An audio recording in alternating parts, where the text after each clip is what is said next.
So we're going to keep this really simple and straightforward today with a observation on the Dow Jones Industrial Average, which through the lens of purely technical analysis and maybe considering some bullish tailwinds seasonally due to underperforming fund managers having to chase their book, is the Dow Jones Industrial Average ETF.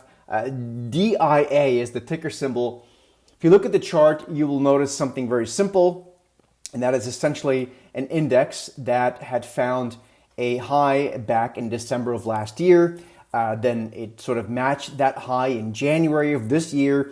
Then it kind of matched that high again in the summer, finally broke above it early September, so a number of weeks ago at this point. It has been now consolidating essentially within a pretty well-defined area now since that breakout.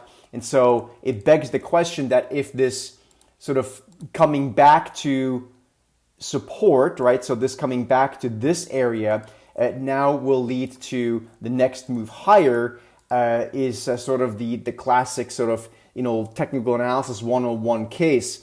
I think there's a good chance of this. So the levels that I would be watching for more specifically is sort of a break above 468, 69 or so.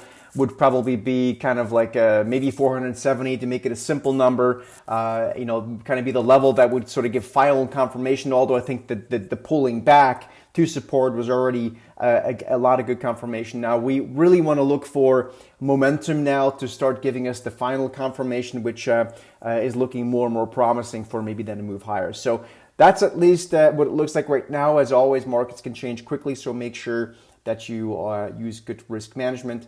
As always, this is not advice, purely educational. Hope it helps, and we'll see you in the next video.